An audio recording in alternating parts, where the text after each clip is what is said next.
5 eggs. 1, 2, 3, 4, 5. See if they're frozen or not. This one's good. This one's good. This one's good. These two are both good as well. That's quite the little haul. Good work, ducks. All right.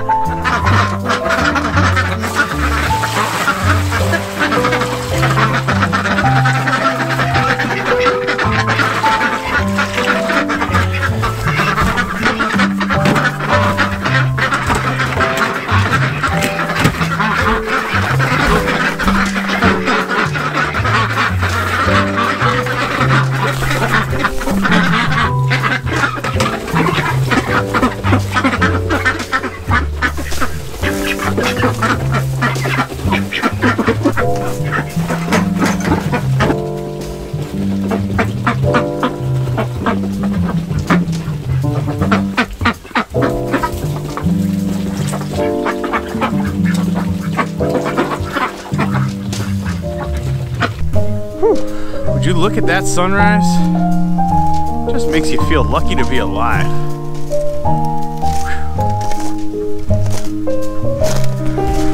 I know a lot of times I can be very doom and gloom about troubles that we're having here on the farm, or things aren't going quite right. But man, even though it's like -5 degrees right now, it's a beautiful morning. Things are going pretty well. So the reason I'm leaving the ducks inside today is we still have that bobcat lurking around. I saw a set of fresh prints yesterday morning. I've been trying to get in touch with the fish and wildlife folks here in Vermont to try to actually get a permit to deal with them. I'm also trying to do a few things that I think a lot of people might think are weird, but I've been reading they might be potentially non-lethal deterrents for predators like bobcats, but I also don't want to leave them outside here because I'll probably be getting back to the farm just a little bit after sunset, and I don't want them to end up as a bobcat snack. So you know, the other day something really funny actually happened to me. You know that video I put out last week about the time that our hood flew open while we were driving around in South Africa? Well, funny thing about that story, apparently it got picked up by an online website. I guess all websites are online, but an online news publication called Business Insider South Africa. There's an American version of Business Insider, but this is the South African version. This film's for you, bro. And it's crazy because when you look at the story, it's just basically a synopsis of my YouTube video, which is awesome because like thousands of people have been watching that video, and I'm so excited to have that story get shared with a lot of different people. But I also think it's really funny. The reporter sort of went on either, I don't know if it was YouTube or Reddit or wherever, and just basically created a summary of my video and took a couple screen caps. And so to see it written like it's you know, a story, like a news item, is just kind of funny to me. But I actually really appreciate it. So thank you, Business Insider South Africa. I will leave a link for you guys down below so you can see the story yourself. It's pretty funny. They got a couple of details wrong, but for the most part they captured the gist of the video very accurately. So there's this meme going around right now. It basically just shows the cover of this book that just says ducks and how to make them pay. And the sort of meme part of it is basically saying, I was bitterly disappointed to learn that this book is in fact an instructional guide to profitable husbandry of ducks as a craft. There is not one sliver of insight about holding ducks accountable for their crimes against humanity, earth, and God. You know what, it's a funny meme, you know, because I will say it's sort of an awkwardly titled book. But as a duck farmer here in Vermont, I personally am very interested in the profitable husbandry of ducks. What are you doing? You guys like to hang out back there now. That's like your secret hiding spot. Huh. What are you doing, ducks? Oh, you don't like me to pet you still, huh? See, they built like the Holland Tunnel in between these hay bales. You're so weird, ducks. I mean, heck, you could probably say my entire YouTube series has been mostly a documentary about ducks and how to make them pay. Profitability-wise, not accountability-wise. So a book about ducks and profitability, that is like right up my alley. And even though it was written in 1900, I was all about it. The fact of the matter is, there's not a ton of good content out there when it comes to learning how to keep ducks. I mean, there's the storybook about ducks and there's a couple of other things, but they're okay. If you look at chickens, right, there's like 500 different books and a lot of good information. Ducks are a little bit more of a gray area, a little bit more speculation. So I went on the Internet Archive and downloaded a free copy of Ducks and How to Make Them Pay, and I decided to give it a read. This book was written in the late 19th century by a guy by the name of William Cook, and although it's a bit antiquated, there's some very interesting information in there. You know, for example, what I found as I reread the book, a lot of the sort of marketing stories you hear about ducks and duck eggs are actually in this book.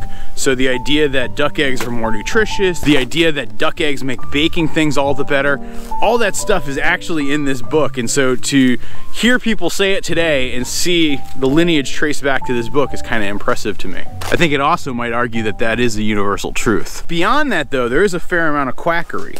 So for example, there's a whole section about what to feed your ducks, and you know, they say you can feed them sheep intestines and that's really good for ducks, but don't feed them horse meat because you don't know how a horse died. Which I guess is kind of true, but it just sounds weird. There's also this advice in the book that you should feed the ducks boiled corn, and you should feed it to them while it's still warm, but you should only do this at night, because if you do this at night, it'll mean they will produce very good eggs in the morning. And I personally believe the science on that one might be a little bit questionable. But all in all, I gotta say, there's some very sound advice for keeping your ducks. How to keep them dry, how to keep them bred, how to think about genetics a little bit, how to think about egg laying and egg production and managing that with ducks. And so I was actually really floored as I went through this book that despite some of the weirdness that gets scattered in every once in a while, it's some really good content on how to raise ducks. And it really has me thinking that, gosh, it's a shame that there is no great definitive guide on ducks. You know, it also got me thinking too that, like, gosh, 120 years ago, people were raising their ducks with little or no electricity. They didn't have incubators necessarily. They didn't have a lot of the conveniences and tools that we have access to today, and they were doing just fine with raising their ducks for both eggs and meat.